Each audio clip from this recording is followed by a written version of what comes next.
Oke, assalamualaikum warahmatullahi wabarakatuh. Hari ini materinya kita bicara tentang statistik. Sebetulnya saya ingin menyampaikan statistik ini dengan menggunakan SPSS, tapi karena satu dan lain hal, saya pikir kalau kita tidak tatap muka agak sulit untuk menjelaskannya. Jadi saya akan pakai statistik di Excel. Sebelum kita mulai, statistik itu apa sih sebetulnya? Jadi statistik itu adalah fungsi yang berguna untuk mendapatkan gambaran statistik data. Jadi seperti umpamanya menghitung rasio penduduk, lebih banyak penduduk laki-laki atau perempuan, kemudian tingkat pendidikan mereka, lalu di usia penduduk mana umpamanya yang lebih produktif atau dan lain hal lah. Makanya ada, kalau kalian tahu di pemerintahan ada yang namanya BPS, yaitu Badan Pusat Statistik. Jadi dia menghitung segala macam data, termasuk kalau umpamanya dalam kondisi pemilihan umum atau pemilihan kepala daerah, itu biasanya kan ada juga statistik. Nah, jadi kita akan belajar tentang statistik dulu. Fungsi yang terkait dengan statistik kemarin sudah saya sampaikan gambarnya yang saya share di grup tentang fungsi-fungsi di Excel. Coba kalian lihat, di situ ada salah satunya mengenai fungsi statistik. Jadi ada fungsi average, ada fungsi median, ada fungsi min, ada max, kemudian apa lagi ya? Ada large, ada count, ada rank. Nah, itu jadi ada di fungsi statistik itu sudah saya pisahkan untuk penggunaannya. Oke. Pertama-tama kalian harus ada data dulu yang angka-angka seperti ini ya, biasanya dalam bentuk kolom. Nanti fungsi statistik ini juga berguna kalau kalian menyusun skripsi yang sifatnya kuantitatif, jadi angka-angka perhitungan data umpamanya seperti pengaruh minat belajar siswa terhadap mata kuliah komputer umpamanya, atau mata pelajaran komputer, atau perbandingan antara siswa yang belajar dengan metode A dengan metode B, itu biasanya jadi kuantitatif ya. Nah, jadi seperti itu, dapat angka biasanya setelah kita menyusun melakukan angket, biasanya dapat data. Nah, data ini kita masukkan. Nah, kita biasanya ingin tahu. Pertama-tama kita belajar yang rumus tentang average. Average itu adalah fungsi untuk menghitung rata-rata. Jadi digunakannya itu biasanya seperti ini. Jadi kita masukkan saja di sini. Pertama-tama kan kalau fungsi itu kan pasti dengan sama dengan, lalu kita ketik average. Nah, ini ada average macam-macam, ada average A, average if, ada average ifs. Nanti kalian coba, saya coba kasih contoh yang dua aja nanti. Nah, ini average. Lalu kemudian akan dihitung. Kita mau mencari angka rata-rata dari data ini, itu nilai tengahnya berapa sih gitu, nilai rata-ratanya berapa.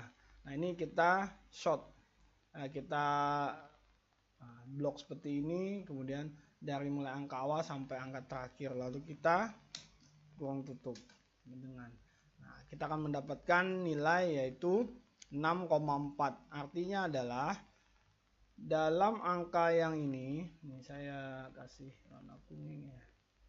Nah, dari sekumpulan data ini 0, 8, 7 sampai terakhir, itu 6,4 adalah nilai rata-ratanya.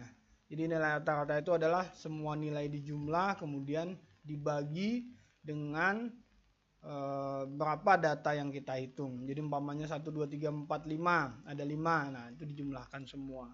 Kalau kita tidak menggunakan rumus ini, menghitung manual kan luar biasa susah juga jadinya.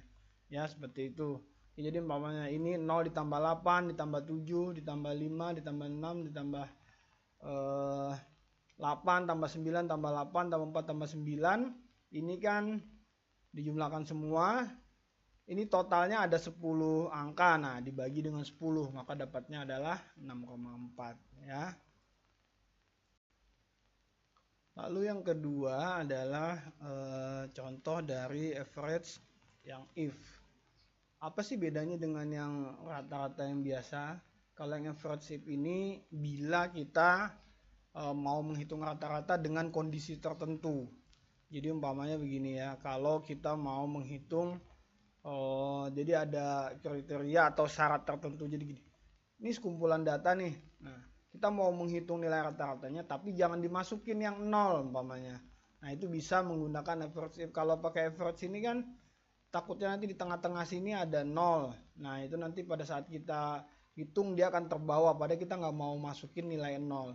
Jadi kita akan gunakan sama dengan average if. Nah, seperti ini. Nah, kemudian kita blok aja semua, walaupun itu ada nolnya nggak masalah. Tapi kemudian kita kasih syarat, yaitu seperti ini. Nah, jadi tidak ada 0. Nah, seperti ini ya. Kemudian kita kurung tutup. Oke, kita enter.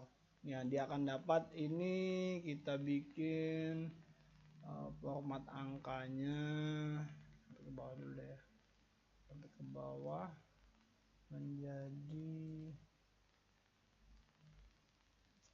format selnya. Nah, ini kita bikin number, kemudian ini 2, ini aja. Nah, ini supaya dia tahu. Kemudian kita ketengahkan. Oke, ini kita kasih warna agak seperti ini biar tahu ya bedanya ya.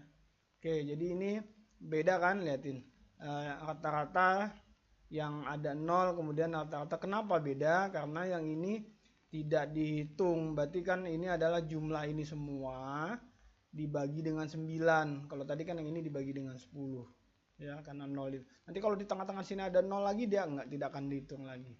Oke, jadi makanya ini jumlah semua dibagi dengan 9 kalau yang ini ya. Fungsi statistik yang selanjutnya adalah median. Jadi median ini untuk menghitung nilai tengah. Jadi umpamanya apa sih nilai tengah, apa bedanya dengan nilai rata-rata? Jadi kalau nilai tengah itu artinya gini, dari 0 sampai 9 ini kemudian diurutkan, lalu dicari yang pas di tengah-tengahnya. Beda dengan nilai rata-rata. Kalau nilai rata-rata kan dijumlahkan, kalau median itu diurutkan dulu. Nah, ini sangat membantu sekali kalau kumpulan datanya banyak sampai ratusan bahkan ribuan atau lebih ya. Jadi kita menggunakan sama dengan kemudian median ini. Nah, lalu kita blok lagi, nah, seperti itu sampai dengan yang terakhir, lalu kita tutup kurung lagi. Nah, kita akan dapat nilai mediannya adalah 7,5. Ini saya kasih warna agak beda. Nah, seperti ini. Nah, dia akan dapat nilainya. Ini median. Jadi fungsi ini penggunaannya mudah, tapi yaitu tadi, yang penting kalian ada bisa membedakan apa maksud dari fungsi itu. Jadi arti dari bedanya average dengan median, karena sama-sama di blok. Jadi kalau umpamanya secara manual dia akan mensorting ini. Nah, kita sorting seperti ini, jadi dia. Nah, kalau manual, nah ini kita sorting. Bentar, ini pakai ini aja, pakai yang A sampai Z. Oke, nah ini dia kan mensorting seperti ini, lalu dicari nilai tengahnya. Nah, nilai tengahnya itu kan ini ada 4, ada 10, berarti di angka ke-5 dan ke-6. Nah, ini 7 dan 8. Gimana menghitungnya? 7 tambah 8 dibagi ditambahkan, kemudian dibagi dengan 2, maka dapatnya 7,5. Itu ini adalah untuk mediannya. Jadi seperti itu. Nah, jadi dia panjang. Nah, daripada kita pakai urutkan dulu kemudian kita cari nilai tengah kemudian kita jumlahkan, kan lebih baik kita menggunakan median, ini lebih cepat. Oke, nah, seperti itu. Saya kembalikan lagi urutannya seperti semula. Untuk rumus statistik selanjutnya yaitu adalah standar deviasi. Standar deviasi itu nanti mungkin kalian akan belajar di mata kuliah statistik ya kalau nggak salah.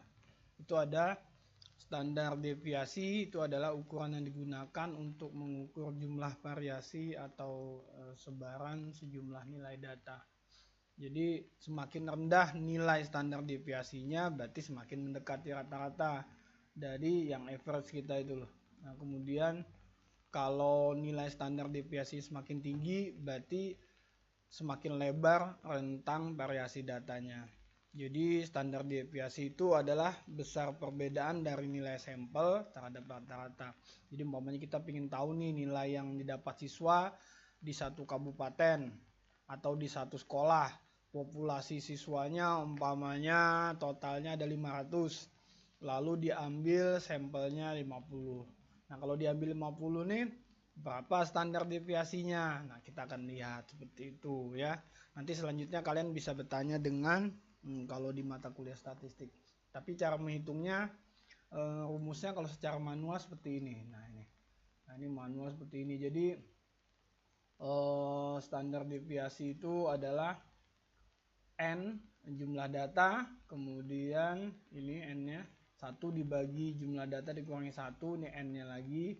Kemudian X1 adalah data ke 1, 1, 2, 3 dan seterusnya. Kemudian X-nya adalah rata-rata sampel. Ya, ini rumusnya. Pusing Pak kalau umpamanya melihat rumusnya. Nah, makanya kalau dengan menggunakan standar deviasi ini mudah saja. Jadi kita tinggal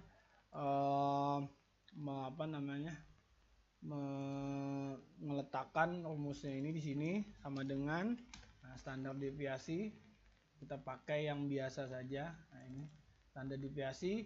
Kemudian kita blok lagi. Nah, ini sampai ke bawah. Kemudian kita tutup kurung. Nah, dia akan mendapatkan standar deviasinya 2,8. Artinya adalah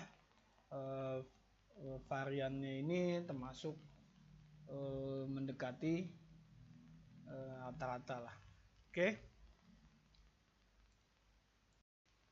lanjut lagi pada fungsi statistik yang lain yaitu modus. Di sini menggunakannya namanya modus. Tapi kita sebetulnya mau mencari di matematika tuh modus. Nah, modus ini apa sih? Modus itu adalah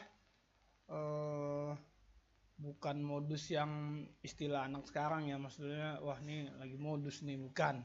Artinya modus itu adalah nilai yang sering muncul. Jadi kalau angka banyak dalam sekumpulan data, kita ingin tahu angka mana aja sih yang sering banyak muncul. Nah, kalau sedikit gini kan kita bisa lihat nih, 5 banyak nggak? Oh, cuma sekali. 7 banyak nggak? Nah, 8 ada berapa? 3 kali. Nah, gitu. Tapi kalau datanya banyak kan sulit kita. Nah, jadi kita menggunakan namanya modus. Modus itu fungsinya namanya mode. Jadi mode. Nah, mode ini seperti ini. Lalu seperti biasa kita tinggal blok lagi, kemudian kita tutup kurung, lalu kita enter. Nah, dia akan dapat ini tidak perlu pakai ini ya. Nah, pakai ini aja. Nah, ini kelihatan ya bahwa ini berarti nilai yang sering muncul adalah 8, betul nggak? 8 itu ada 1, 2, 3 kali. Sedangkan yang lain 9 2 kali. Berarti betul ya, berarti angka yang sering muncul adalah angka 8. Jadi modus digunakan untuk mencari angka yang sering keluar. Bukan juga seperti tebak-tebakan angka, bukan ya. Jangan digunakan buat itu, tapi ini untuk menggunakan di statistik. Oke. Fungsi yang lain dari statistik yaitu min dan max. Jadi dia kenapa langsung dibahas dua, karena min dan max itu sebetulnya satu pasangan. Jadi min itu mencari nilai terendah dari sekelompok data, kalau max itu adalah untuk maksimal, jadi mencari nilai yang terbesar dari sekumpulan data. Jadi sama aja dengan yang lain. Jadi seperti ini. Ini sebanyak ini, mana sih nilai yang paling kecil atau nilai yang paling besar. Jadi kita menggunakan rumus min. Nah, untuk yang kecil dulu. Kemudian kita blok lagi seperti ini, kita tutup kurung, sama aja. Nah, ini kita akan dapat bahwa nilai yang terkecil adalah 0. Ini kita bikin juga sama begini. Kemudian ini, kenapa ini nggak pakai koma ya? Nggak usah, karena dia tidak perlu pakai koma, supaya kelihatan angkanya aja yang mana yang lebih kecil. Kemudian ini tinggal kita copy ke begini. Nah, ini sama dengan max. Nah, max. Lalu ini diblok lagi. Seperti ini, ditutup kurung lagi. Nah, dia akan dapatkan. Jadi angka terkecilnya adalah 0, angka terbesarnya adalah 9. Ya kan, kita lihat sebetulnya mudah saja kelihatan di sini. Nah, tapi sekali lagi kalau umpamanya ini datanya terlihat cuma 10, 20 itu gampang menghitung manual. Tapi kalau banyak, nah ini membantu sekali untuk mencari angka terkecil dan angka terbesar ya. Oke, lanjut ke fungsi yang lain dari statistik. Kita membahas fungsi small dan large. Apa sih ini gitu loh. Kalau kita ingin mencari dari sekumpulan data ini, nilai yang paling terkecil nomor 4 dan nilai terbesar nomor 4. Jadi umpamanya kita urutkan ya. Ini kita urutkan. Kemudian ini seperti ini. Nah, ini kita urutkan. Nah, ini kan kelihatan nilai terkecil nomor 2 adalah 4, nilai terkecil nomor 3 5. Kemudian ini nilai terbesar nomor 3 adalah 8, ini adalah 8. Nah, kalau kita ingin mencari dalam sekumpulan data yang banyak, kita bisa menggunakan perintah ini small. Jadi kita masukkan dulu sama dengan kemudian small. Nah, ini sudah ada small. Lalu kita blok dulu. Blok kumpulan datanya. Kemudian kita koma atau titik koma. Lalu kita angka keberapa? Angka ketiga. Nah, kita tutup kurung. Jadi ini. Nah, ini kita bikin seperti biasa. Bikin jadi formatnya general aja. Nah, ini ya. Kemudian nah kita dapat berarti small yang ke ini 5. Nah, jadi kalau kita mau memblok, kita blok seperti ini. Kita sorting. Sorting seperti ini. Nah, dia akan kelihatan. Berarti angka terkecil ke 3 memang 5 ya. Oke. Kemudian angka terbesarnya sama dengan large seperti ini. Lalu rumusnya kita blok. Kita blok, kemudian kita mau kasih angka berapa? Koma atau titik koma ya. Lalu kita kasih angka 4 umpamanya. Berarti kita mau lihat terbesar urutan keempat. Nah, ini. Nah, dia akan dapat angka 8. Jadi kalau kita sorting lagi seperti ini, supaya kita tahu betul atau tidaknya ya. Ini kan angka 8, yang ini tadi 5, ya kan?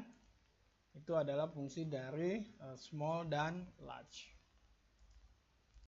Oke, satu lagi saya tambahkan untuk fungsi statistik, yaitu kita pengen tahu nih sebetulnya dari sekumpulan data ini nilai 8 ini berapa kali muncul, kemudian 4 nih berapa kali muncul, lalu 9 juga berapa kali muncul. Kalau kita sebut di matematika yaitu sebetulnya arti dari frekuensi. Jadi berapa sering. Nah, kita menggunakan rumusnya. Kalau kita kumpulan datanya tidak banyak seperti ini, kita bisa hitung gampang. Oh, ini 8 ada 3 kali sering muncul, 4 cuma 1 kali. Tapi bagaimana kalau kumpulan data itu jumlahnya banyak? Nah, kita akan menggunakan rumus sama dengan kemudian kita pakai count, tapi kita countnya bukan yang count biasa, jadi kita pakai count yang if. Nah, jadi hitung jika. Nah, setelah itu mana kumpulan datanya yang mau kita hitung, kita blok dulu. Kemudian kita pisahkan dengan koma atau titik koma. Lalu kriterianya apa? Kriterianya karena di sini kita mau hitung yang 4. Jadi kita arahkan ke sini, kita klik, kita tutup dengan tanda kurung seperti ini. Dia akan keluar 1. Berarti 4 ini dalam kumpulan data ini keluar sekali. Kemudian 8 ini berapa kali? Sama, kita pakai count if lagi. Nah, ini kemudian kita blok lagi, lalu kita titik koma atau koma, kemudian kita arahkan ke 8-nya. Nah, berarti dia akan, oh ternyata 8 itu muncul 3 kali. Nah, kemudian 9 juga gitu, pakai count if, kemudian kita blok dulu, lalu titik koma, kemudian diarahkan ke sini, lalu kita tutup kurung.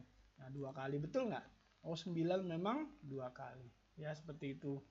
Lebih jelasnya kalau kita sorting, akan terlihat bahwa ini 9 2 kali, 8 ini ada 3 kali. Ya seperti itu. Jadi ini menggunakan rumus count if. Oke. Oke, jadi untuk fungsi Excel di dalam statistik hari ini kita mempelajari materi ada beberapa, yaitu dimulai dari average, nilai rata-rata, kemudian average if, nilai rata-rata jika dengan kondisi tertentu atau dengan syarat tertentu, kemudian median, standar deviasi, modus, kemudian atau nilai yang sering muncul, kemudian min, max, small, kemudian large, dan juga frekuensi, seberapa seringnya angka tersebut muncul. Mudah-mudahan ini bisa membantu kita dalam pengerjaan sekumpulan data atau statistik. Sedangkan untuk pengertian lain di standar deviasinya bisa nanti diperdalam di mata kuliah, mungkin nanti di statistik.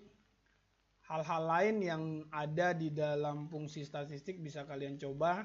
Kalau ada yang masih belum jelas bisa ditanyakan. Sementara itu dulu kumpulannya.